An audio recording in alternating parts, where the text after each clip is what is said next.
வணக்கம். நம்ம எல்லாருக்குள்ளயும் எப்பவுமே ஒரு கேள்வி இருந்துகிட்டே இருக்கும். நான் யார்? இந்த ஒரு கேள்விதான் பல காலமா மனுஷங்கள தேட வச்சிருக்கு. இன்னைக்கு இந்த ஆழமான கேள்விக்கு ஒரு அருமையான பதில பார்க்க போறோம். ஒரு நிமிஷம் யோசிச்சு பாருங்களேன். நீங்க உங்க உடம்பு மட்டும்தானா? நம்மளோட அடையாளம், நம்மளோட இருப்பு எல்லாமே இந்த உடம்புக்குள்ள மட்டும்தான் இருக்கா? இதுதான் இன்னைக்கு நம்மளோட விவாதத்தோட மையப்புள்ளி. இன்னைக்கு நாம பார்க்க போற இந்த விளக்கம் ஸ்ரீமத் சுவாமி சித் பாவனந்தர் அவர்களுடைய டெய்லி டிவைன் டைஜஸ்ட் அப்படிங்கிற புத்தகத்திலிருந்து வருது. நாம யாருங்கிறத புரிஞ்சுக்கிறதுக்கு இது ஒரு ரொம்ப சக்தி வாய்ந்த வழியை நமக்கு காட்டுது. சரி வாங்க விஷயத்துக்குள்ள போலாம்.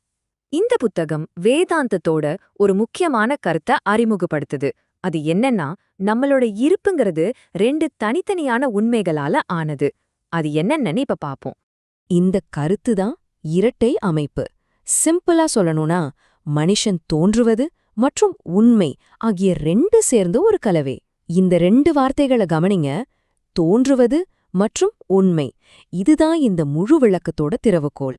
முதல்ல இந்த ரெண்டுல முதல் விஷயமான நம்ம உடம்ப பத்தி பார்க்கலாம். இத அந்த புத்தகம் அழியும் உண்மை அப்படின்னு சொல்லுது. ஏன் அப்படி சொல்லுது? அந்த நூல் என்ன சொல்லுதுன்னா, உடல்ங்கிறது ஒரு தோற்றம் மட்டும்தான்.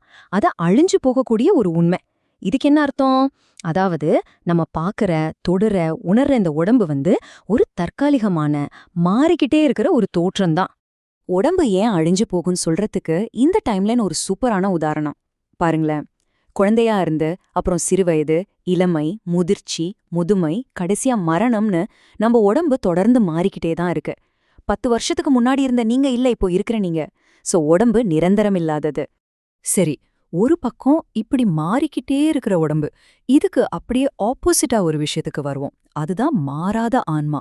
இத அந்த புத்தகம் நிலையான உண்மைன்னு சொல்லுது.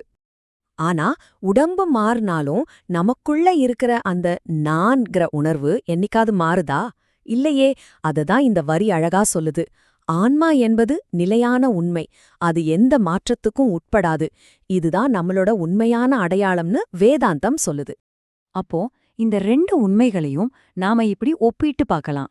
ஒரு பக்கம் தோற்றமா இருக்கிற நம்ம உடம்பு, இது அழிஞ்சு போகும், மாறிக்கிட்டே இருக்கும். இன்னொரு பக்கம் உண்மையான ஆன்மா, இது நிலையானது, எந்த மாற்றமும் இல்லாதது.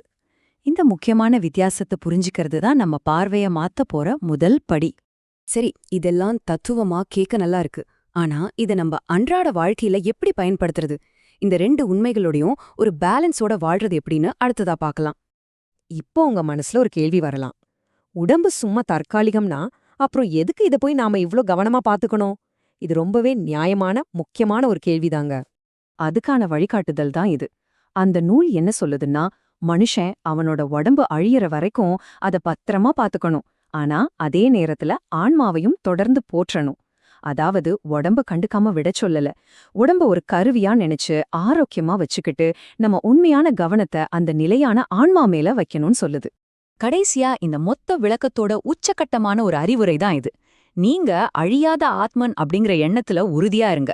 நம்ம உண்மையான அடையாளம் இந்த தற்காலிக உடம்பு இல்ல, அதுக்குள்ள இருக்கிற அந்த மாறாத, நிலையான, அழியாத ஆன்மாதான் அப்படிங்கிற எண்ணத்துல நாம உறுதியா இருக்கணும்.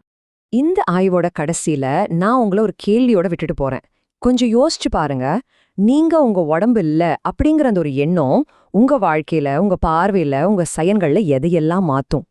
இதை நாம ஒவ்வொருத்தரும் நமக்குள்ள கேட்டுக்க வேண்டிய ஒரு ஆழமான கேள்வி.